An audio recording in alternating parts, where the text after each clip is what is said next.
They get it to Wemby. Back to Harper. 3 seconds left. Now with 2. Champagny moves to his left. Fires a 3 at the buzzer. It's off the front rim. No good. The ball game is over. The Timberwolves have stolen game 1 in San Antonio. 104-102.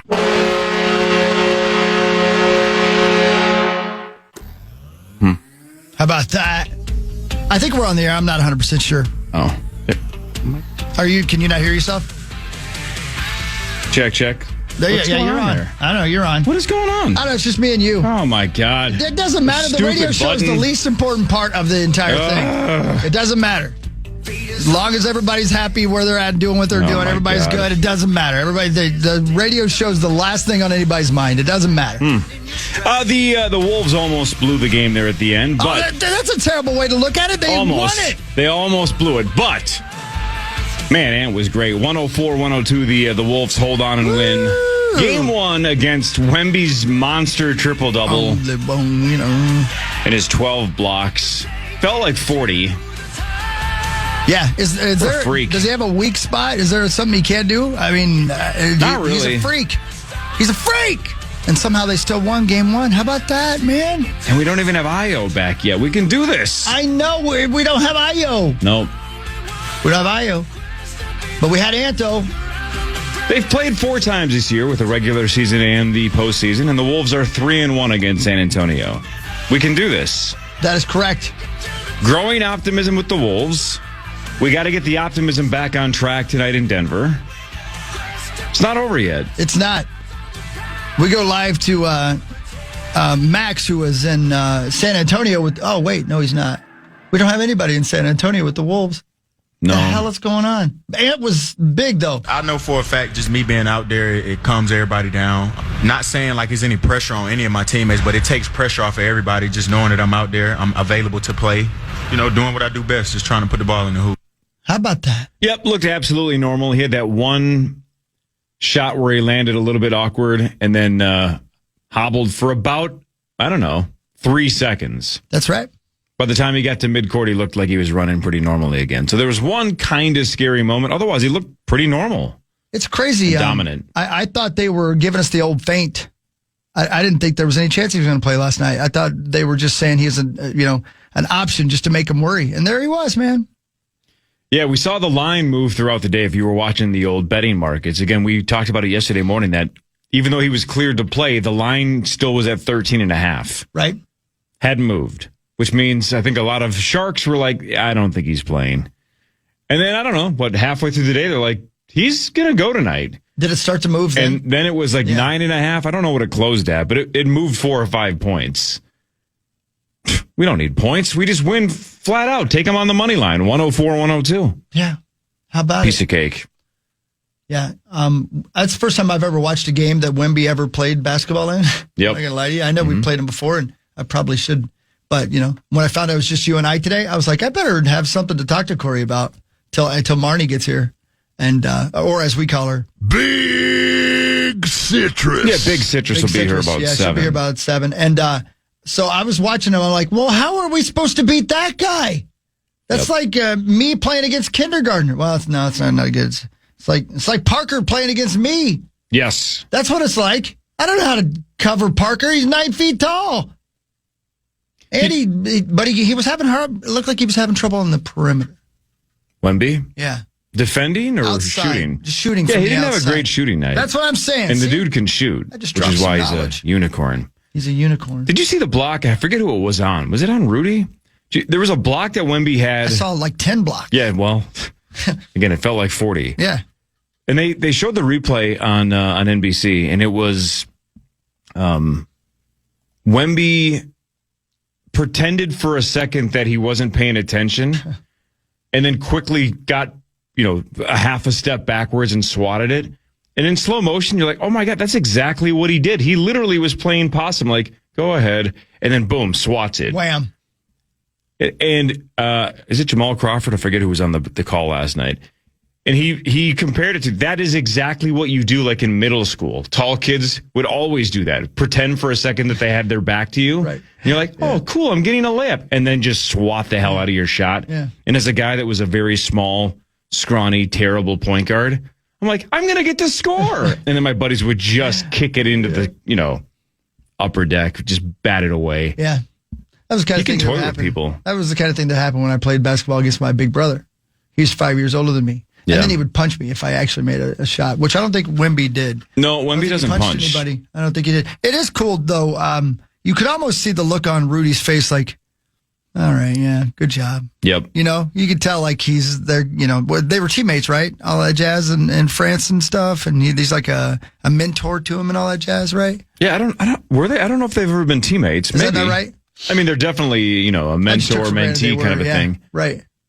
But you can kind of look at it. Were they both on the... Well, so on the French national team a couple years ago, there was what? They're Gobert. French? There was Gobert. There was Sea Smoke. There was Vagar. Right, I don't remember. There was Valerian. Right. Sunfire. I don't remember if Wemby was on that team. Goberio. Right. Yeah. I mean, it's the look on his face is like, yeah, I don't know. I know. What am I supposed to do? He's taller than me, and I'm always the tallest guy. Rudy's having a fantastic postseason. Really is. Last night, though, was he was one of those. It was one of those offensively frustrating games where Rudy all of a sudden can't catch. He gets the ball 10 feet from the basket and thinks he's, Chris Paul. That's really frustrating. He should really only dunk. Yeah. And he should definitely not shoot free throws. Remember when you and I had that free throw bet? Yes, I do. It was how many out of 50 I think you could make, and I don't remember what the over-under was. 14, maybe? Yeah, it was something like that. And you beat it by a couple, right? Yeah, you won the bet. Yep.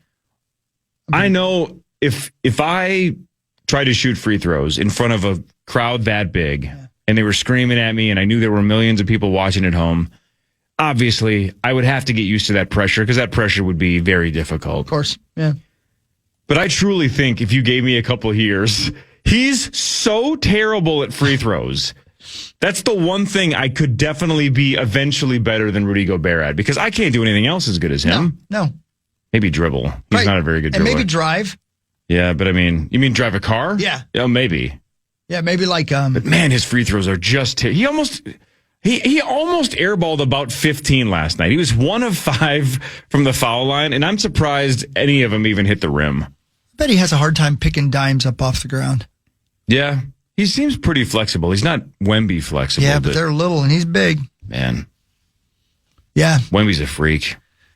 Wemby's a freak, man. But we had his number last night. He was 0 of 8 from 3. You know what I found interesting is everybody kept saying the only chance we had to beat them was our experience. And from what I read this morning, that's how we beat them. Yeah, I would say. I mean, outside of Terrence Shannon, who doesn't have a lot of experience, everybody else, Ant, Randall, McDaniels, the experience of Mike Conley, the steady hand of Mike Conley, right, who was big last night. I think we can do it. T. Shannon, by the way. We don't feel nobody, so we're going to treat him like a regular player. Obviously, he's a freak of nature, but, when he does help down, we got to kick it to the corner, find the people who are open. But it's just an adjustment we got to make, that's all. I like the concept that they don't fear anybody. I like that. That would be good. Yeah. If we don't have Terrence Shannon playing well, though, we essentially have no bench. Yeah. Because Nas was a little frustrating last night as well. He had 12 points, but I don't know. I think there's a lot of people regretting Nas Reed tattoos. We need a lot more out of Nas if we're going to make a true championship run here. People got Nas Reed tattoos? Oh, tons of them. Well, you know what they could do? They could change them into Nazareth tattoos. The band? Now y'all messing with a son of a bitch. Yeah. I think that'd be going backwards, both in time and in I'm just giving them quality. Options.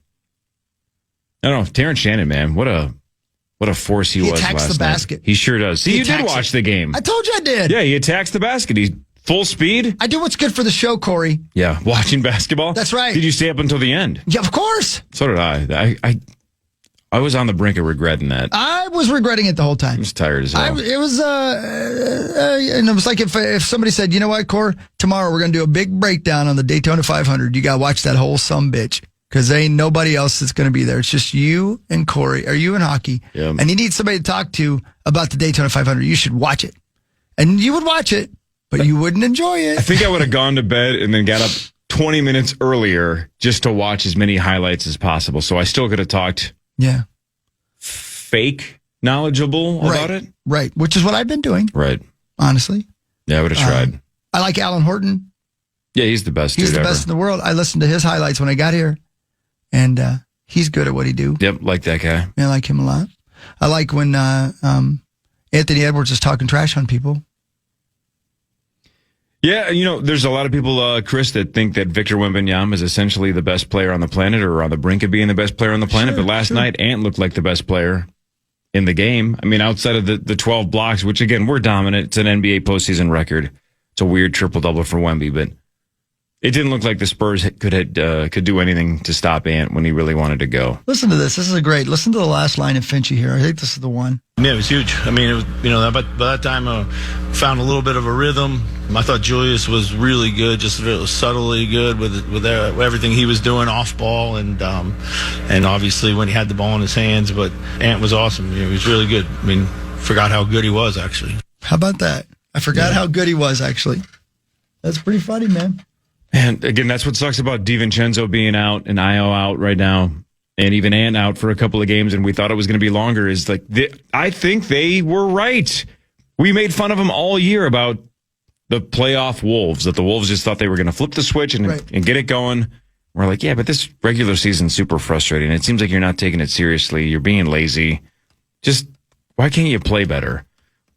And I don't know, man. Jaden's on another level. Ant's on another level right now. Rudy's having a great postseason. All you got to do is make the playoffs, I guess all you got to do is make the playoffs and then flip the switch. I don't know. That home court advantage is only one game. Yeah, now we stole it back. Right, and now we stole it back. Yep. So, I don't know. I don't know. Well, anything's possible, Corey. Anything's possible. If we were to find a way, and suddenly I'm a member of the team, if we were to find a way to beat San Antonio, is it your thoughts that our next round opponent wouldn't be anywhere near as good as San Antonio? Nope, it would be even more difficult. It's the Oklahoma City Thunder. Well, that ain't right. Yeah, it's a little bit like, although I do believe the NBA champion will come out of that next matchup. I think whoever wins the Western Conference Finals is winning the NBA title. So I feel a little bit like the NHL playoffs, because you could argue that the winner of the whole tournament is going to come out of this series. I agree. Oh, thanks. So. The Wild and the Avs. Yeah. Whoever wins this one is the front runner to win the whole thing, potentially. Well, there you go. That sucks. But you can't win them all until you win that first one, and we won the first one last night. That is correct. It was a big 1-0. win. What a game. For the Minnesota Timberwolves. Basketball. It's what for dinner. Yep. And if you throw a basketball up on a roof, it won't get stuck in your gutters. If you have gutter helmet and gutter helmet MN. And I'm wondering, when he leaves his home, will he be taking his gutter helmets with him? It's a good point. Sauce isn't here today because he's moving. He's moving. Which, he doesn't move physically. Right. And he's not doing the physical move today, which means he's probably on like a throne just going, move that there. That's what he does. Put that here. That makes sense. I mean, I don't think he's doing anything, especially not at 5:44 in the morning. I can't imagine that he's doing anything. Anything. Right. All day. It's sort of like Rosie back in the day. He had a dentist appointment at 3 in the afternoon, so he couldn't be on with us in the morning. Right. There's no way they're moving now. It's 5:44 in the morning. He could have been here for the first hour and a half at the very least, and then gone and done nothing. And saved a vacation day. I mean, honestly, it's a smart play just to say, hey, I can only do it until 7:30. Right, then I got to be there at 8 for the movers. Right. We'd say, great. Right. This way he wasted a vacation day, and he's not doing anything. Right. He should have found a way to talk Abbott into letting him not take a vacation day. He should have said, send me to San Antonio, and I'll cover the Timberwolves, and then stayed at home because nobody would know if he was actually at the game last night or not. Interesting. You know what I'm saying? There's ways to work the system. Hey, Marnie will be here, though. She will be here at 7. No John Bonus today. He's in Philadelphia. He's running a 10-miler or something. I believe that is correct. I think he said he's running a 10-miler. That man, he runs and runs. It's 10 more miles than I want to run. He runs and runs. Man, big win for the Wolves. This is the Power Trip Morning Show on The Fan. The Fan.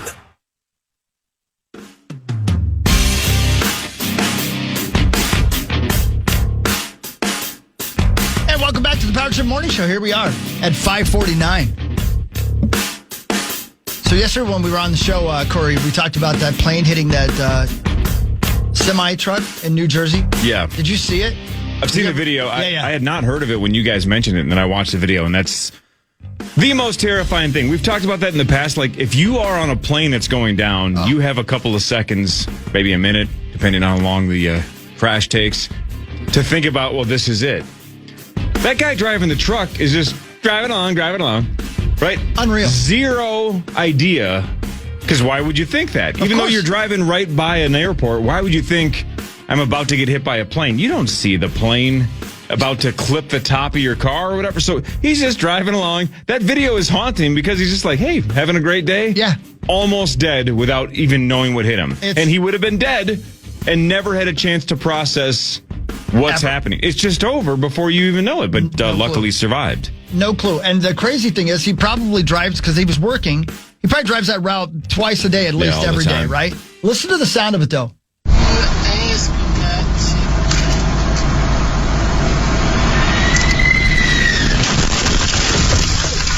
Just at the last second, you hear that plane. Yeah.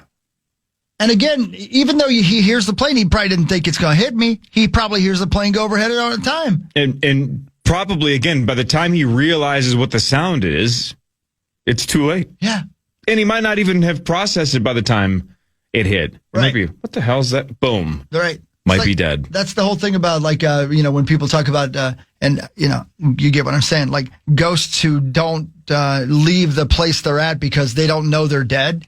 Like, like you just said a moment ago, he was alive, and then he could have been dead and never even known why he died. Never known. Unplugged him, Bam, he's gone.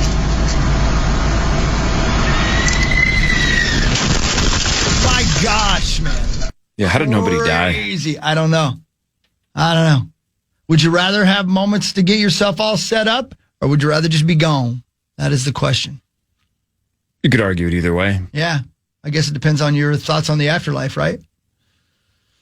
Or lack thereof. Sure. Ooh, Lodi. Yeah, that's heavy. That's heavy, man.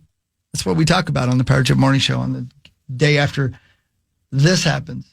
Harper the rebound. They get it to Wemby. Back to Harper. 3 seconds left. Now with 2. Champagny moves to his left. Fires a 3 at the buzzer. It's off the front rim. No good. The ball game is over. The Timberwolves have stolen game 1 in San Antonio. 104-102. That's why they call it a game of inches. Yeah, that was close. And again, we had a relatively big lead late and almost pissed it away. But luckily that shot didn't drop and they win by 2. Yeah. But again, Wemby, a triple-double, 11 points. We'll take that. Yes. 15 boards and 12 blocks. That was an NBA postseason record, 12 blocks. Just the third playoff triple-double in NBA history that included blocks. Wow. We'll take it. Game 2, Wednesday in San Antonio. When you have a star the size of Ant, and I don't mean physically, I mean, he's maybe the best player in the league, right? Although I don't know how you say Wembanyama's not after watching him last night. Again, I don't understand how anybody's going to beat him. But anyway, when you have a star, especially in basketball like Ant, you kind of let him weigh in a lot on the decision about whether or not he's going to play, right? I mean, if he feels like he can go, and then when he does go, you have to clear it with him whether or not you're going to put him on a pitch count, right?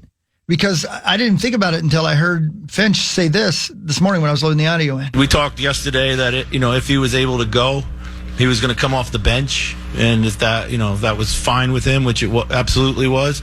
We communicated exactly how we were going to use him, and he was all in. He did a really good job of not pushing and forcing things, even though he knew he was on a minutes restrictions. I thought he did a really good job of just staying in the flow. 25 minutes. Yeah. Which is, we'll take it, because he had 18 points in 25 minutes. And there was once for sure that they showed on TV, but maybe it happened more quietly or privately, but there was one time where it looked like Finch was going to take him out, and Ant yelled at the bench, like, I'm good. I promise you I'm good. I'm good. Like, don't take me out. Right. And they broke that down, and they showed that film that he was kind of waving it off. Like, I'm not ready to come out. I mean, if you can play like that for 25 minutes in game 1, now you have another day of rest. Yeah. Hopefully he gets healthier and healthier as this series goes on. I think the Spurs have to be terrified that he's back. What about Ayo? Do we know when he's back? I do not know. It's still calf soreness taking him out of the series so far, so I don't know. Don't you hate that? I mean, I get it. Like, your body's your body. And somebody, was it Barrero yesterday, was talking about the difference between having a contract and not having a contract, or something, like if you know you're solid with your team, you're more likely to come back and not, But if you're risk it, you don't want to risk it if you don't have a solid contract. You could argue it both ways, though, too, right? Because Io in that last series when he had 43 or whatever it was and was just a revelation, you'd say, well, if you're a free agent, don't you want to do that as often as possible this postseason? So the amount of money you get is astronomical. You don't want to leave any doubt. So I would say, he probably is not tanking this just to protect his career. For sure. You got to get your name out there and make sure you get an absolute bag here this summer. And he's going to, but and hopefully from the Wolves, I hope they don't lose Io this summer. The other side of that, though, obviously, is if you don't feel like you're going to go out and play a good game and you just put in 40 and now you're going to come out on one wheel and look like hell, maybe you don't want to damage yourself and damage your body any further on. I don't know. So they keep talking about Joel Eriksson Ek in the Wild series that he's really, really hurt. And it's not a small injury, but as they like to say in the hockey world, because it's the Cup, he might try to find a way to force his way back onto the ice and give it a shot and give it a go and just play through the pain, whatever pain he's dealing with. Yeah. I know people like to think that basketball players are all super soft because they make 40 or 50 or 60 million, some of the guys at the top. But I do think once they get to the postseason, they care about legacy. They care about rings. Like I think Ant cares. Yeah. Otherwise he would have waited till game 3 or 4. Sure. And if they're down 0-3 to the Spurs, he would have been like, I'm not feeling it. Right. That's not the case. He did everything he could to get back for game 1. Some of these guys give a crap, which is great. Zach is in Colorado. He actually has audio of Eriksson getting out of bed this morning. He's going to fight through that. Doesn't sound good. Doesn't look good. He's going to fight through that. Again, I'm so pumped for a 7:00 game tonight because last night sucked. It's awesome that we won, but tip-off was what, 8? I don't even remember. 8:40, 8:50. Yeah. At least 8:40. I kept looking at the clock in the fourth quarter. I'm like, if we blow this game and I stayed up the whole time, I'm going to be so mad. Yeah. Why can't we have nice things? Why can't we have normal game times? I don't know. Zach, good job getting the audio from Eriksson Ek's bedroom. I don't know how you got that access, but that's why you're the man on the scene. I mean, you just go to the front desk and you're convincing enough. They'll give you keys to anybody's room. That doesn't seem fair. Do they use aliases or do they just use their normal names? Do you remember what room Joel Eriksson Ek technically was staying in? Right. What his name was? Jennifer Beadle. It was Yule Jerickson Jack. That's what his alias was. That's not a good enough. I don't think anyone's going to fall for that. I don't think so. Although there are a lot of Yules out there. It is Colorado, after all. Or if Sauce would go to the desk there in Denver, he'd be like, last name Eck. And they'd go, we don't have anybody under that name. No, his last name's Eck. Joel Eck. That's all right. Yeah, that's all right. No, Joel Eck's not staying here. He's not. We don't have anyone under that name. Come on, just tell me. I know he's here. Front Page Sports in a second. Zach is in Denver. Again, game 2 tonight. Wild and Avs. 7:00 right here on The Fan. It's the only game in the NHL tonight, I believe. How about that? Yeah, prime time for the Wild tonight. Front Page Sports after this on The Fan. Playoff basketball is heating up, and Carboni's Pizzeria wants to feel your Game 2 watch party. Wednesday night, stop by one of the 30-plus locations, score delicious pizza, and get ready for the playoff grind. Order pizza today at Carboni'sPizza.com. I do love Carboni's. I think that's the reason I like football season so much, because I get all the Carboni's on the weekends. I didn't think about that. That's much. Maybe I don't even really like football. Maybe not. I don't know. I love sports, though. Enough to watch a basketball game last night in its entirety. Yeah, that's dedication. That is dedication. Time now for Front Page Sports, presented by Holiday Station Stores. Holiday Station Stores. Buy 3 Monsters for just $8 for a limited time, and you can mix and match any flavors you want. Zero, Ultra, the juice flavors, the regular ones. Yeah, hang on, what's this bit? You like the juice? I like the Zero Ultra, but if you like the juice, you can get that. You want more juice? I mean, I don't. I want the Zero Ultra one. But if you want the juice ones, yeah. I get you more juice. Okay, then go get the juice ones. 3 for $8. Monster Energy at Holiday. Thanks, Holiday. There's so many flavors. Yeah, which is really great. Are. Yeah. The Wolves win Game 1 against the San Antonio Spurs, 104-102. The Wolves up 1-0 in the Western Conference semifinals. And 18 points off the bench in just 25 minutes. Wolves had a what? Was it like 8 or 9? Conley hit that 3, and I forget if they went up 8 or 9, but with about 4 minutes to go, they were pulling away and looked like they had it locked up. And then the Spurs came kind of charging back. A couple of late buckets, the dunk by Wemby that cut it close, but the Spurs miss a 3 at the buzzer that would have won it, and instead the Wolves hold on and win 104-102. Truly unbelievable. Unbelievable. No IO yet, but again, Ant returned. That was the good news. We thought maybe game 3 or 4 at the best, at the earliest, but back for game 1. Just a couple minutes into the game. So again, didn't start, came off the bench, but scored 18 points. Game 2 Wednesday in San Antonio. Do you think they can watch the quote unquote film of last night and say, this is what we did wrong, and was it just overwhelming to them? I mean, you're saying the Spurs or the Wolves? The Spurs, because talent wise, did we outkick our coverage last night? Or are we good enough to beat them? No, we're good enough to beat them, but because they're very young. They're super good. Wemby's young, but obviously a freak. Mm-hmm. Castle's very young, unbelievably good. Vassell, they have a Keldon Johnson. They have a lot of youth. Dylan Harper, very, very young. They're just so talented. I mean, this team's going to be a problem for the next 5 to 10 years. But maybe, and this is what we said before, this isn't even about last night, this is what we said before the series started. If you want to bank anything, it's that the Wolves have been there and done that. They've been there twice to the Western Conference Finals in the last 2 years. And San Antonio, this is the old cliche in sports, they are just ahead of schedule. Right? And nobody saw this coming, right, except for my dad. Yeah. Right? Week 1 of the NBA season, my dad says, the Spurs are ready. Crazy. I'm like, they're 35-1. What are you talking about? He goes, are you watching this team? I'm like, no. It's the first week of the NBA season. He's like, I'm telling you. So he got him at 35-1, and the next day I'm like, I'm not going to let you sweat this by yourself. So I got the Spurs at 30-1. So financially, I would love the Spurs to win the NBA title. Yeah. But this is a free roll for me and for Pops, right? Because, look, if the Wolves win, cool, we're in the Final Four. If not, then the Spurs are, I would think, 4 games away from winning us money because they just got to get past the Thunder. Incredible. They're ready, though. Jaden McDaniels. This is what he says about Wemby. You just got to act like he's not there. He's going to get blocks. He's the tallest person in the world. Not far from the truth. There were so many layups in the first quarter that I think Shannon and others just assumed, this is wide open. Yeah. And then Wemby comes from about the foul line in about 0.2 seconds and still swats it. So you could tell the Wolves were terrified. Yeah. And the broadcast pointed this out, and they're 100% correct. The second that Wemby sits on the bench, and he didn't sit on the bench much, he played 40 minutes, they went right to the rack. Right. Like, hey, we can actually get layups now because the freak's gone. Yeah. Yeah. He's the tallest man in the world. He's the tallest man in the world. I was afraid that Edwards, inbound pass on the turnover, that was going to be the difference maker in the game. Yeah. That was going to cost him. Because I was like, you don't see that kind of thing happen very much in professional basketball. No.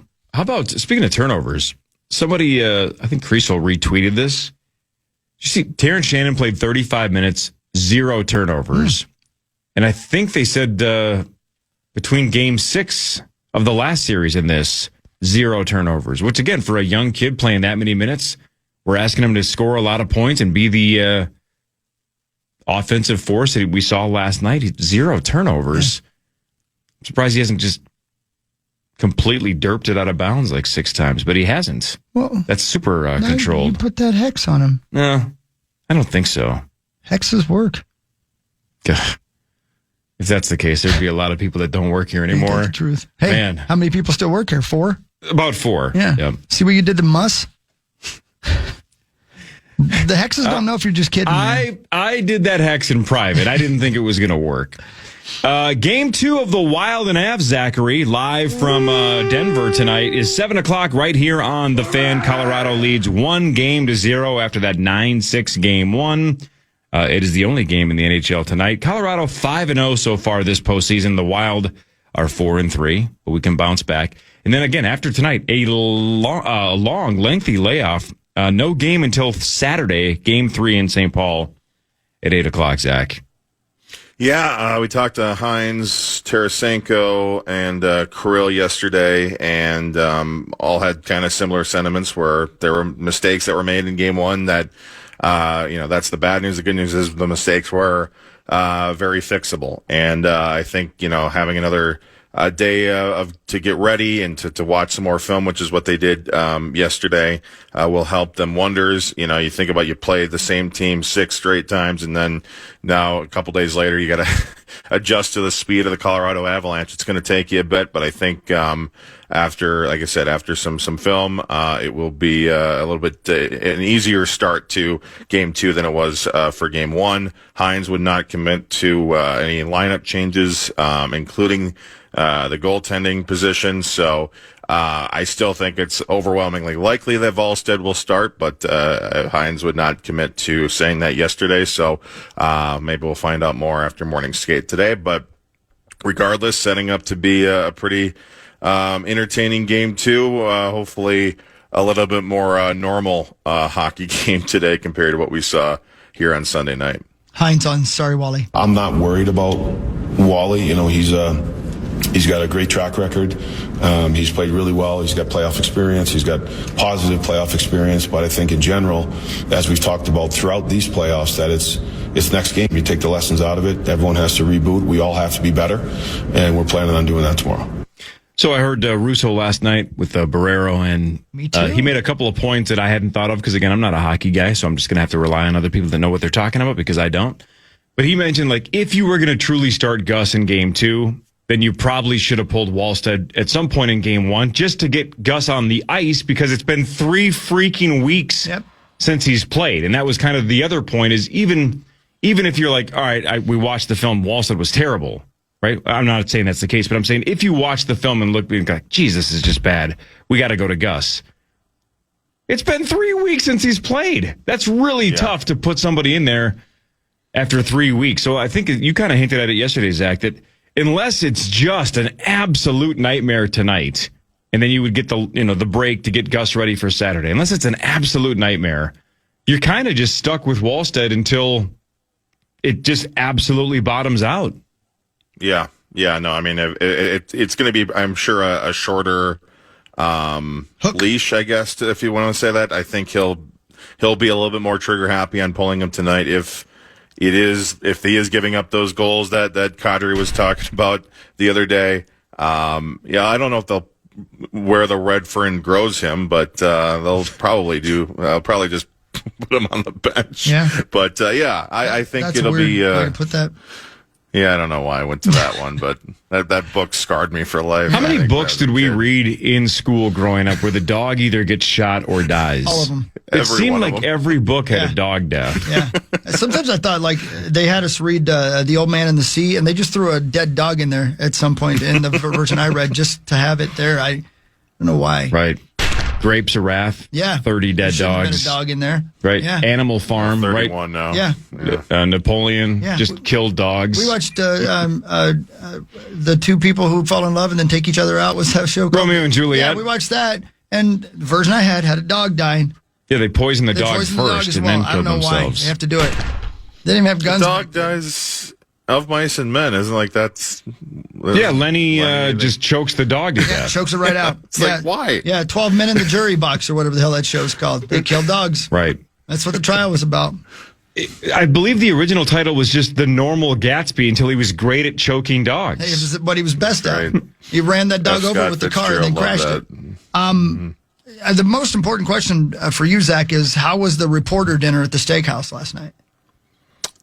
I didn't get the invite, unfortunately. Oh. Wait a minute. I got an invite to another dinner, but I looked at the menu and I'm like, I'm not gonna be able to. I got to get more tips from you, Corey, on how you approach these fancy dinner places, because I'm pretty sure I probably could have gone and just eaten some chips or something. But there's always bread. You get bread, and then you. Bread. That's true. Once you're 21 and you're 31, 31. You just drink, and then you do what every childish eater does after a fancy dinner or meal. You just have some kind of Raising Cane's Uber Eated to your hotel room, man. You just DoorDash it. Yeah. Yeah. They're too far away, though, here. Is it going to be a 55-minute wait for a DoorDash from Cane's last night? I'm like, ain't nobody got time for that. Of course you do. There's always bread. Yeah, there's always bread at fancy restaurants. Bread and butter, that's it. So wait, there was a true reporter. Russo took all the reporters to a giant steakhouse last night. All the reporters for both teams? I guess all of the reporter people. Everybody was in town for reporting. He took everybody. They all went to some fancy steakhouse. On the Athletics tab or his probably. tab? I would guess on the... probably Eric Johnson's tab, I think, because he... The guitar player who did Cliffs of Dover? So I'm like, yes, exactly. Yeah, I heard Russo inviting all the reporters. I'm like, I just felt like I was back in middle school again. Like, I'm here. Isn't Eric Johnson Jessica Simpson's former husband too? Wasn't that his name? Yeah, he got around. I'm gonna go ahead and Google it and see if I'm right. It's but I thought it was something like that. Jessica Simpson. I'm not gonna be mad at myself for Googling her anyway. Yeah, that's a good point. I don't know why I care, but now it's too late. Now I have to look it up. It was Eric Johnson. Yeah, married 2014 through September of 2025. Nick Lachey first, Eric Johnson second. Whatever. Well done. Lucky guys. Look at you. Yep. What were we talking about again? Oh yeah, you got invited to steak dinners. He but did not didn't get go. invited to the steak dinner. Did not. He got invited to the other one. Other place. So what was the other one? Like Wild Employees? And another one. Yeah, why didn't you go to that one? I don't know. I got social anxiety, and I don't think I got anything fancy enough to wear here. Honestly, I don't know if a quarter zip would have been good enough at this place. Of course. What? What are they going to do? Not invite you back? It's in Denver. I went to a strip club with some people a long time ago that I didn't want to go there with just to hang out. Yeah, one of my very first trips. So what'd you get to eat then? What'd you eat? Maggiano's Little Italy, whatever that is. I don't know. I got went Italian last night, so it was all right. Wow. It wasn't, Help me, I'm poor. It wasn't the Italian Rosie was enjoying. Oh, no, that was the best meal he's ever had. Yeah. I tried to get a picture with the chef, but he didn't want to deliver the food with him, so I had to. I'll have to go there tomorrow, maybe. I had so many people sending me direct messages trying to identify the person with the crusty fingernails yesterday where I ate, and nobody guessed correctly. But I was like, God, how many places have people handing food through the window with terrible fingernails? That should be put gloves on. If you got crusty fingernails, don't hand me my food. I'm never going to be able to eat that. Is it happening everywhere these days? What's wrong with people's fingernails?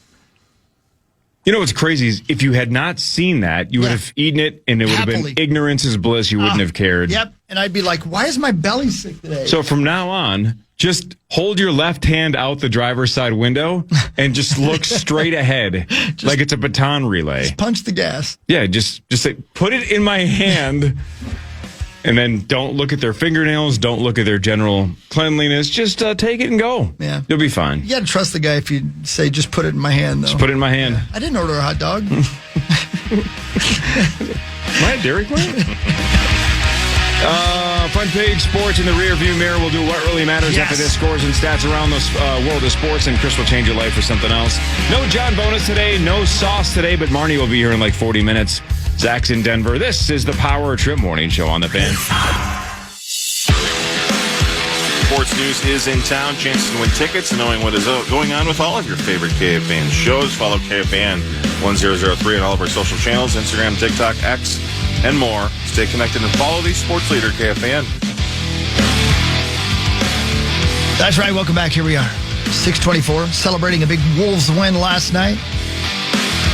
And Julius Randle, who I believe led our team in scoring last night, was talking about Ant glowingly after the game. Huge. I mean, for him to go out and do what he did, and just his just ability to just bounce back and, you know, give us whatever he had out there was huge. So he made a lot of big shots. Just super happy, super proud to have him back because you know what he brings to the game. Yeah, that's pretty cool, man. Good for you. Well done, dude. Needed him. Yeah. Yeah, that's cool. I think, Without Ant, I don't think this team is enough to beat the San Antonio Spurs in a 7-game series, but he's back. And they showed it last night. When he's on the court, he can be the best player on the planet at times. I know that. Rosie gets it. Yeah, he gets it. He gets the best meals he's ever had in Italy, and he gets it and has the potential to be great. So, the San Antonio's got to be super pissed that he's back as fast as he is. Well, let me say this. Game on. Let me say this about Rosie real quick. I just said this to the Reach kids yesterday at an event. Thanks to our friends at Bell Bank. You're from the Bell Bank Studios over there right now. And we hosted a bunch of kids from the Reach Foundation over there yesterday. And Misty and everybody, it was just so great. And played games with them and showed them around what a real bank is like. And then they went roller skating in St. Cloud. It was a great time. And one of the things that they were asking me questions about my life. And we were talking about going to California. I said, get some good food, eat things you've never eaten before, stuff like that. And I said, I'll never forget. The first time I ever went to California, I was 16 years old, and my grandma couldn't get on the plane because she got sick, and there was an empty plane ticket, and everybody's like, who wants to go? And I was like, I'll go. And back then, you could just get on the plane because you had a ticket. They didn't check your ID. I didn't have ID, right? Whatever. Anyway, I get to California, and I had the best tacos I've ever had in my life from a fast food joint called Nagel's Tacos. And the reason it was so good wasn't because the food was so good. Maybe it was good. But I was standing in California with my cousin in a place I'd never been before, and I was like, this is real. And I mean, you know what I mean? Mm-hmm. I think if you had given Rosie Salisbury steak from a TV dinner when he was in Italy, he might have said it was the best dinner of his life. Do you know what I mean? It's all about your surroundings and where you're at and the mood you're in and how, don't get me wrong. If it tastes like dog turds, it tastes like dog turds. But if it tastes good, it's also about the surroundings. And it also matters if you have Wi-Fi to post that on social media. It does matter if you care about whether people know you ate it or not. That is true. So yesterday, one of our bosses, I'm not going to say which one. It was Abbott. But it's the one that has a really rough time walking. Yeah. How is Abbott? He was like, man, you guys are being pretty hard on Rosie. He's like, look, he goes, look, I like ripping Rosie as much as the next guy, but he goes, you guys are being pretty tough. And I'm like, I'll tell Hawk and Sauce to calm down because I don't know why they're so tough on him. He thought you guys were over the line yesterday, and I didn't disagree. Here's the problem with that. Is it better to do it on the air or in your office when he's not there? So that's the question. I don't know, man. Just leave the guy alone. Yeah, I'll try to be better about it. Yeah. I'll try. Like when you eat the way that I do, and Zach can relate to this a little bit as well. Mm-hmm. It's hard to say, quote, this is the best meal I've ever had because I have the same meal all the time, right?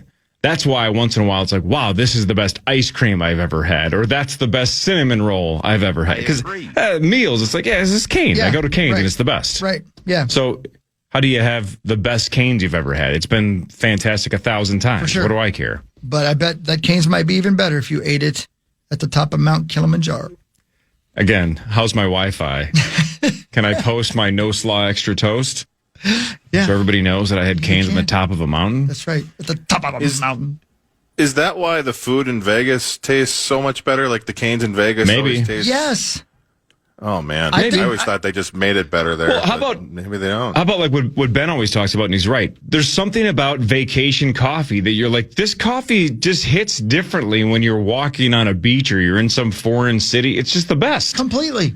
It's just still coffee, right? French coffee tastes the same as coffee in Toma. What's the difference? And it all comes out beans, no matter what. Yeah, who cares? It's all about your attitude. That's right. It's where you're at and how you feeling that day and whether you got enough sleep that night. And how's the Wi-Fi? Now, again, nobody ever posts pictures in Toma because they don't have Wi-Fi. They have 56K dial-up. Sure. You're not going to sit there and plug in at a gas station just so you can post. Yeah. That's not a thing. You got to wait till you get back to civilization, like Chicago or Minneapolis. Right. All right, you ready to do what really matters? Right. Yeah. Brought to you by OVO, LASIK, and Lens. Go get LASIK from Dr. Mark Lobanoff and Dr. David Whiting with OVO, LASIK, and Lens. Thanks, OVO. Thank you, OVO. All right, let's go way off the board. I know it's playoff season. The Wolves had a big win last night. The Wild play tonight. We get it. How about this out of nowhere? How about... world number one golfer Scottie Scheffler has committed to play the 3M Open. How about that coming out yesterday? That? Right. Wow. July 23rd through the 26th at TPC Twin Cities in Blaine. Scottie Scheffler coming to Minnesota. Does that do anything for you? I mean, it doesn't do anything for me, but my guess is the golfing community is super pumped. Hell yeah. I mean, that's cool. It'll sell some tickets. It definitely will sell some tickets. Be like Dale Earnhardt Jr. racing at Elko. I'd go see that. Sure. Yeah, if you're into golf, that's a giant story. It's pretty cool. What really matters, though, is this. I'm trying to think of other things that are similar to that, but I can't think of any. I like the Dale Earnhardt Jr. coming to Elko thing. That'd be good. It's not happening, by the way. I'm not reporting that that's happening. I'm just saying. That would be like if Simone Biles went to Urban Air. Be like, yeah, I'll go watch her jump on a trampoline. For sure. Yeah, absolutely. By 1947, nearly half of all U.S. college students were World War II veterans using the GI Bill. Let me say that again. By 1947, nearly half of all U.S. college students were World War II veterans using the GI Bill, which massively, of course, expanded access to higher paying jobs and helped grow the middle class. Hey, it worked. It did, man. I wonder if they were like, this is what we're going to do. Or if they were like, wow, look what happened. You know what I mean? Sure. Like the GI Bill, like, did they know that was what was going to expand the middle class? Or was that like a happy coincidence? Maybe a little column A, a little column B. Yeah. There's some dude that pops up on my Instagram algorithm once in a while. I don't follow him, but now I've watched so many of his videos now that Instagram's just convinced that I like the content. Right. That's the double sword or double-edged sword that we always talk about, right? It's like if you hover too long, then it thinks that you like it. But I've watched enough of this guy's videos. He's basically like a financial advisor, and he gives you advice, and he talks about different things in the world of finance and investing in whatever business. Right. And he was talking about how little the school that you go to matters. And he said what I've kind of always said is that it only really matters the first job you get. After that, it's irrelevant, right? Like after that, it's your track record in your actual field or your profession. It might get you in the door for your very first job. Sure. Can you imagine, like, if you've been in an industry for 10 years and you've done well and you're going the right way and you're like at a job interview and they're like, wow, you've been killing it like for the last 10 years. It looks like you would fit into this company great. Where'd you go to school? University of Minnesota. Oh, I'm sorry. We wanted somebody from the Ivy League. Yeah, but I've crushed it in the actual job that you're asking me to do for the last 10 years. Yeah, but you went to Minnesota, though. Yeah. That's not going to work. Like, that's just not a thing. Yeah. It only might matter once. Right. You know what's interesting about that is I heard a very interesting quote the other day that I can't stop thinking about. This gentleman, he's a Harvard, theologist, I believe is what you would call him, but he's a professor. Good-looking dude? No. I answered that very quickly. Yeah. Because I didn't think about it. I just answered the truth. Sure. And the truth is no, he's not an attractive man. But he was talking about... But even, I wouldn't do that to you, Zach. Because I want you to think about this and not how unattractive the man's saying it is. Now that's all I can think of is now I've called that man unattractive. I feel bad about it. But anyway, listen to this. This is the truth. He said this. He goes, you can go to school and read and get as educated as you can. You should do that because vocabulary matters. Like the most dangerous weapon you have is your vocabulary. You need to be able to talk to somebody. He said, you're born with your IQ. You can improve it a little bit here and there, but you have an IQ and another person has their IQ. And if you have an IQ of 130, another person has an IQ of 70, there's no doubt you're going to win that argument, right? No matter how much that person with the IQ of 70 works on he's going to get a little bit smarter, but he's still going to not have that 130 IQ. Right. Sauce will be back tomorrow, by the way. Correct. That's right. But then he said this, and it sticks in my mind. I love it. And he goes, but the thing about having a high IQ, the thing about having a high IQ that can really get you in trouble is just because you can win an argument doesn't mean you're right. Again, Sauce will be back tomorrow. Right. Isn't that an odd thought? Think about that, though. Just because you can win the argument doesn't mean you're right. You got to keep that in mind. Yeah, and debating is a skill. There's no doubt about it. There's no doubt about it. Look at across sports radio and especially sports TV, a lot of those argument shows, they're just really good debaters. Right. I don't know if they're right. Right. I can't stand those shows anymore. And you might have 20 years ago. You might have somebody who's an extrovert and somebody who's an introvert. And the extrovert's probably going to win the argument just because of their ability to yell the other person, their ability to put themselves out in front of people and do it. But that doesn't necessarily mean their side of the argument was right. Well, how about presidential debates over the last 100 years or so, especially Kennedy and beyond? What matters almost more than the actual policy is just the presentation, right? Good public speakers can win just by sounding confident, regardless of what they're saying. I mean, you pointed out the most obvious one. JFK won that debate because Nixon was sweating. Right. And people thought he looked nervous. And people on the radio thought Nixon won. Yeah, exactly. Isn't that something? The people that watched it thought Kennedy won. Yeah, just because you can win the argument doesn't mean you're right. And that's important for you to remember, even if you won the argument. You got to listen to what the other person's saying. You have to. But what if the other person is just saying things like, tonight's game will be fun. I like basketball. I want to watch the game tonight. It'll be fun. Right. Then I have to win that argument. But you also can maybe be nicer to him because you realize what his home life must be like. Sauce will be back tomorrow. Is it my turn? I don't know. I think so, yeah. What else here? Twins were off yesterday. They are at Washington tonight at 5:45. Taj Bradley for the Minnesota Twins. It's kind of a weird matchup if you're watching baseball because the Twins are 15-20. They're 5-10 on the road, so terrible on the road. Washington is a little bit better at 16-19, but 4-12 at home. So the Twins can't win on the road, and Washington can't win at home. So something has to break tonight in Washington. But what really matters is this. What were we talking about Washington yesterday? Why did we ask if people had ever been to D.C.? Do you remember? I know we said that, and you said you'd never been to D.C. Why were we bringing that up? Oh, no? Is that about just places you wanted to go or something? I don't know. It doesn't matter. I don't remember. I think it might have started as simply as Corey asked what state DC is in. Oh, that's right. That is exactly how it started. Yeah, got it. Because we were playing, exactly, because Washington was on the schedule. It was the Twins are off today. They play Washington tomorrow. This was yesterday. That's right. And I tried to see if Sauce would say something stupid. I said, what state is Washington in? And he said, it's not a state. Yeah. I'm like, okay, well, again, he'll be back tomorrow. Nicolas Cage, one of our great actors. I do like him a lot. Mm-hmm.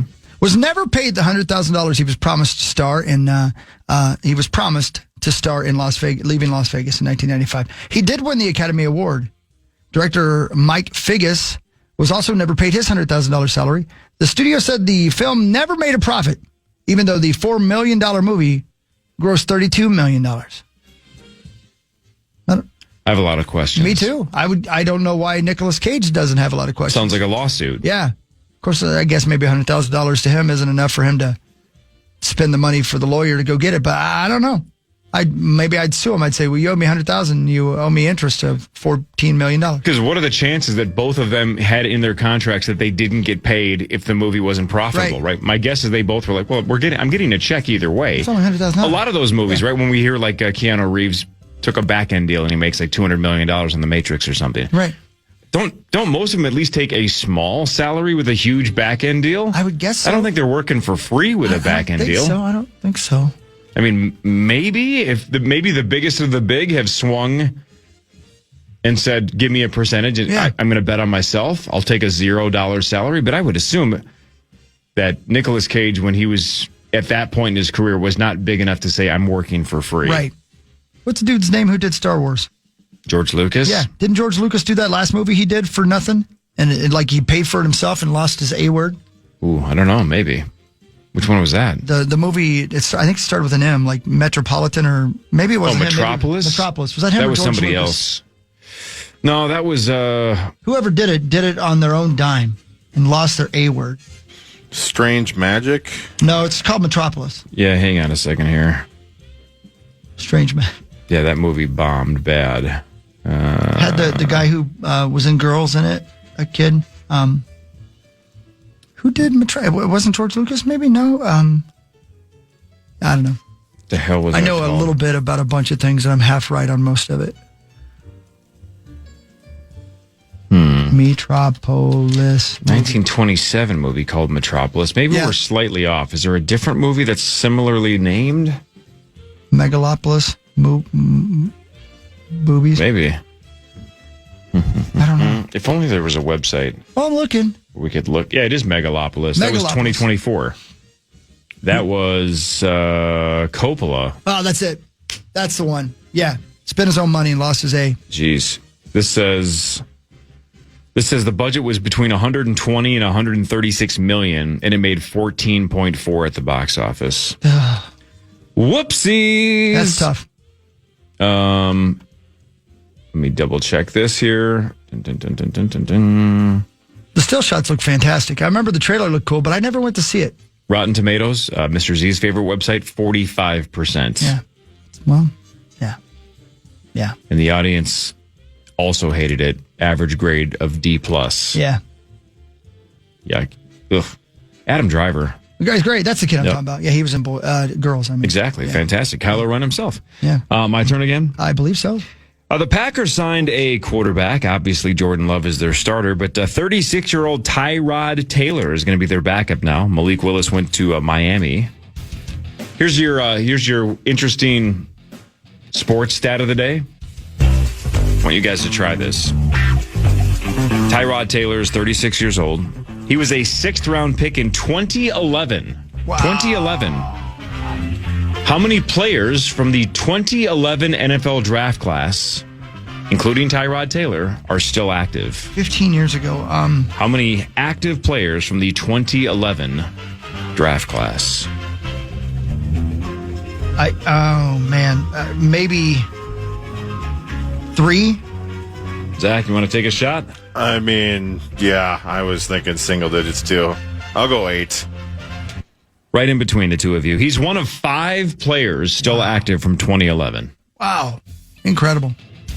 Tyrod, you know what? I mean, 2011 doesn't feel that long ago, but it is 15 years. Backup quarterback, man. Tell you what. He's made a lot of money. Yeah, good for them, right? He's had a lot of moments where he was a really, really solid quarterback. I know the name That's why well, he keeps getting a job. Yeah, right. More of what really matters after this. The Wolves won last night against San Antonio. Marnie Gellner here in about 18 minutes. This is the Power Trip Morning Show on The Fan. The Fan. The Power Trip is headed to the island. Join the guys at Treasure Island May 28th and 29th for 2 shows for the games, tons of laughs, and great prizes, including trips to Las Vegas. Yes, Book your sir. stay and save 20% with promo code KFAN, plus a special announcement you will not want to miss. Get the full details now at KFAN.com, keyword calendar. That is the announcement of the announcement plus the announcement, right? Yeah. We're going to be at TI later this month. And then announcing something at Treasure Island. That's right. And Ronza Moss, they need to announce to her that she missed a couple 3 days there for her sports update. That was a few days ago that she was talking about, right? During the sports update. Yeah, she was talking about Moss. Joe Ryan leaving the game. That was like a couple days ago. Yeah, it was. Poor JoJo. Yep, everything's going great. It really is. We got it all figured out. Yep. That's what really matters, right? But here's what really matters. Scores and stats around the world of sports. Chris will change your life with something else that's more interesting. Although it's hard to be more interesting than this because the Wolves are up 1-0 after beating the Spurs last night, 104-102. And yes, we found out yesterday that Ant was definitely going to play. We just weren't sure how much. He played 25 minutes, came off the bench, played great, 18 points, looked dominant for most of his time on the court. It was awesome. So Wemby was a freak. He had 12 blocks. That is the all-time NBA record for a postseason game. But the Wolves overcome that stifling defense in the paint. They find a way to win. Didn't help that we missed so many free throws, but maybe we can fix that for game 2. But it also did help that San Antonio was not great from 3, including at the buzzer. Naz Reid kind of bit on the pump fake, so Spurs had a wide-open 3 at the buzzer that would have won it, but it clanks off the rim. And the Wolves hold on and win by 2, 104-102. But what really matters is this. That's right. Look up on your computer, whether you're listening live or later on. Gregor, Gregor. Last name, Baci, Baci. Gregor Baci. Got it. 16th century painting. Jeez. By an Austrian painter, shows Gregor Baci, who was struck by a lance in his right eye socket. Yep. Went all the way through his head and out the back of his neck. Yep. And he lived for a year. They sawed off the front and the back of the lance, and he lived for a year. There's a very famous painting, once owned by... he doesn't care for it. He didn't like it, I bet. No. Once owned by Archduke Ferdinand, who had a little something to do with World War I, if I remember correctly. Anyway, and people have long debated whether or not anyone could have lived through that. And of course, science has gotten better to the point where neurologists at the Medical University of Innsbruck have now determined he could certainly have lived like that as long as it did not strike parts of his brain. And so they looked at the painting. They did some rebuilds computer-wise, and found out that it definitely could have passed through his eye socket and out the back of his neck the way that it looks like it did in this painting, and lived. He lived for a year. Back then, it's not like they had cell phones where you could take selfies and see what you looked like. So when he saw that painting, he must have been like, is that what I look like? I'm hideous. Yeah. Yeah, you have a joust through your eyeball. Yeah. And it's coming out the back of your skull. Yeah. You're lucky it missed your brain. Yeah. It was thought at first that it was from a joust. They now believe that it happened from a throwing spear in the 1598 siege of Győr. So he got hit. And yeah, according to this, the perpetrator was Lamar Luttrell. Yeah, that limp-wristed throwing style really got him. Tri-Lambs. Yeah. And this guy didn't want to be killed by a guy named Lamar Luttrell so badly that he willed himself to stay alive. Yep. So he could say, that guy didn't kill me. Nope. Just died of old age. I died of old age. A year later. Yep. With a joust or a javelin still through his eyeball. Man, imagine that. I do like how his left eye is also bulging and bleeding. Yeah, in the painting, they definitely have blood coming out of every single orifice of this guy. So it's a tough watch. Yeah. If I threw a spear at Gregor and it went through him and he kept walking towards me, I'd be like, I'm just going to go ahead and take myself out because obviously the dead are living. I can't beat you. How about the guy's haircut, too? Yeah, it's a See mohawk. the haircut? It's a straight little mohawk thing going on there. Yeah. Way before the punk revolution. Yeah. What a badass. Well done, Gregor. Well done. I wonder what he did for that year. Do you think he had adult relations at any point in that final year? Boy, I sure hope so. I'm just saying, because think of that gal. Yeah. Like, it's the best I can do. I'll take the guy with the javelin through his face. Yeah. Yeah, Guy's a hero. You know how, like, you're sick and something distracts you and you forget for a minute that you're sick? Mm-hmm. You think he had 1 minute that entire year where he forgot he had a javelin through his head? Just one moment where everything was so, like the sunset was so beautiful that he completely spaced. Oh, yeah, that's right. I've got a spear in my head. Yeah, maybe the pain has subsided and he's walking along like a riverbank and he's just, like you said, birds are chirping, sun's beautiful. Out. It's just peaceful and he just forgets for a second. Yep. And then out of nowhere, freak! And he's like, oh, God dang it, I forgot about the javelin. Freak! I forgot that I'm a freak. Yeah. I mean, how did he sleep? Where did he lay his head? Not well. How do you live? Not on a bed of roses, probably. And did he just wander around? I wonder, did he die of an infection? Because, damn. I don't know. It's a good question. I have a lot of questions about young Gregor Baci. This story doesn't say how long he lived in terms of age. Do you know how old he was? No. It just says he died a year after the injury. That's all it says. Yeah, it doesn't Gross. Say, no. The Knicks dominated last night, 137-98 over the Sixers. Cat with 17, Brunson with 35. The New York Knicks up 1-0. Are they any good? Like, are they a danger on the east side of the I think they're they're close to the favorites to win the East. I know the people like the Pistons as well because the Pistons were dominant in the regular season, but it's a little bit like the Spurs and the Wolves. The Knicks have been there and done that. The Pistons are young and upcoming, so maybe the Knicks eventually, maybe their veteran leadership can will their way. I would take the Knicks over the Pistons, but we'll see. So there's a chance that's the getting Wolves ahead of us. Could meet the big cat in the final. If we can find a way to get past Wemby and OKC, it could be Cat versus Ant. Wow. Could be. That's going to be big. What really matters, though, is this.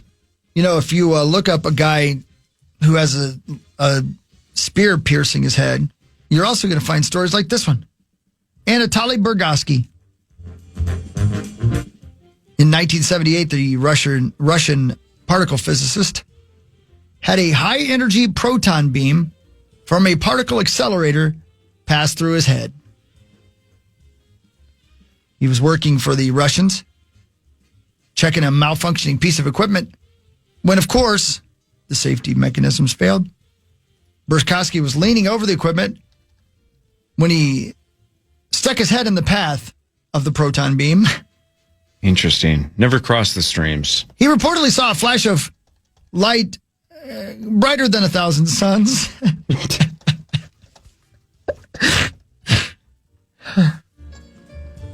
But didn't feel any pain. The beam passed through the back of his head, the occipital and temporal lobes of his brain, the left middle ear. It pierced the occipital and temporal lobes and his left middle ear and went out the left side of his nose. The exposed parts of his head received a local dose of 200 to 300,000 Rontgens. I don't know what the hell those things are. Don't know. He understood the severity of what had happened, but he continued working on the malfunctioning piece of equipment because he's like, well, I'm here anyway. Right? Sure, the fan belt chopped my fingers off, but I've got to make sure the car's running. Initially, he opted not to tell anybody what happened.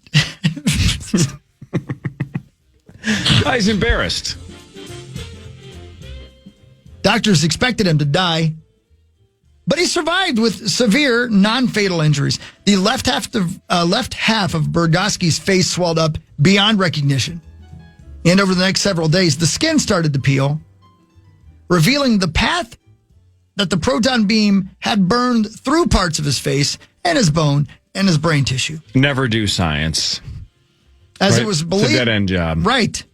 As it was believed that he had received far in excess of a fatal dose of radiation, Burgowski was taken to a clinic, and then they wanted to watch him die, because that's what you do.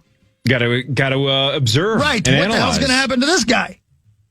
Well, there was virtually no damage to his intellectual capacity. Burgowski survived. He completed his PhD and continued working as a particle physicist. But his face... Terrible. He completely lost hearing in his left ear, which he had tinnitus in that ear, which that's bad. The left half of his face was paralyzed. He was able to function well except for occasional partial seizures and rare tonic-clonic seizures. The paralyzed side of his face doesn't have any wrinkles of any kind. It says doesn't. Is he still alive? Yeah, he's 83. He's still alive. And he looks great. I bet he don't. Looks like he's had Botox 1,000 times. How badass is this guy? Yeah, I'm just not. It's not that big a deal. I'm not gonna tell anybody. No big deal. Very few people braver than scientists. Yeah, well. Proton beams. Yeah. Don't cross the streams. Yeah, my dad worked at 3M. He helped create this thing called a proton pack. Is that right? Wow. So him and like three of his friends would carry the proton packs on their back, and they'd go around and look for supernatural beings and stuff. I don't understand it. I guess he was in a documentary in the 80s. Did it have anything to do with the Post-it note? My dad, no. Okay. But he was probably there when it happened. When is it? Well, I wonder when the Post-it note started. Let me look that up. That's a good question. Well, while you're doing that, I want to let you know that in 1996, Burgowski applied for disability status just to get free epilepsy medicine, and Russia denied him. Sure. You did fine. Mm-hmm. You ugly son of a bitch. Get out of here. Don't make us look at you. Post-it notes were invented through a 3M collaboration between Dr. Spencer Silver, that's a cool name. That is a great name. In 1968, who created a unique, low-tack, reusable adhesive microsphere, and Art Fry in 1974. After initial failures in 1970, so 1980 nationwide release. So yeah, 100% my dad was definitely at 3M. Wow. In that range. Dr. Spencer Silver. That's a great name. That is a really cool name. You know what's not a good name? Dr. Art Fry. Sorry, Art. I've done fry art. Oh, man, me too. At McDonald's for 46 years. You should see what I can do with a Frosty and a fry. Ugh, I can't get on board with that. I know a lot of people do that. Hi, Marnie. Hi, good morning. Do you do the fries and the Frosty at Wendy's? I have sensitive teeth, so that hard pass is not appealing to me. Same. I like fries, right, and I like Frosties. Just not together. I'll have them separate. Yep. May I ask you a question, Marty? May I ask you a question? Of course. If you were on the dating game and you could not see either of them, but they said, "Do you get to choose, Marty, between Dr. Spencer Silver or Dr. Art Fry?" Just by the name. Is the name going to sway you at all? Of course. Yeah. Yeah, it's a immediate judgment. Of course. Which one are you taking? I'll take the silver. Yeah. Dr. Spencer Silver was 536 pounds.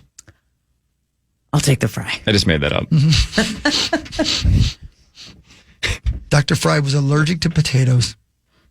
Oh, no. How ironic is that? No. Dr. Spencer's fries are so good. They're so good. So are Post-it notes. They are. Shout out to 3M. Very, very helpful. Yes, thank you. If anybody from 3M is listening, my guess is there are people from 3M listening. Sure. Yep.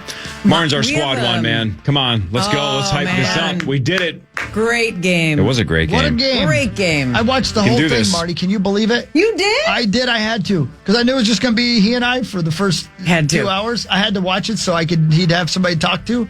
I loved it. But it was a great, super entertaining Actually, game. it very much was. How cool was the, like, I know this is childish, but how cool was the vibe in San Antonio with all the colored shirts? Like that the Fiesta look? It looked awesome in there. They did that in the first round for a couple of games, too. It's what a cool visual. concept. Yep. The crazy thing about it is, watching that game, having been in that stadium, that's a terrible stadium. The arena? Yeah, the arena's a big old barn. They don't even use part of it. Wait, but you can't tell that. Am I thinking of the... Well, there's is it a new place now? Well... Because this was 20 years ago I was there. Where the Spurs play, there is a barn like next to it. But have you definitely been inside? It was called AT&T Center, and now it's Frostbank Center or whatever. I went to San Antonio with PA and Dubé when I was first brand new at the radio station. Okay. And we went to a Spurs game versus the Wolves. Okay. And I remember that, like, they had... It was the building was bigger than the basketball court. Like, they had a curtain at the end of the building, and part of the building wasn't being used. So that must have been before they had the new arena. Maybe, because I've been to like You've been a billion times. games there, and I've never seen a curtain nor part of the arena that's not used. But when you pull into the parking lot, it looks like there's a horse show next door. Okay. All the time. Right. Maybe I saw like... Are you thinking of the Alamo Dome? Maybe they were playing at the Alamo Dome. I don't know. I think there was no basement in this place, though. So you don't remember the Alamo Dome? I don't remember the Alamo Dome. See what he did there? The news is next, then we'll talk Wolves and Spurs with Marnie Gellner in a little bit as well. This is the Power Trip Morning Show on the Fan.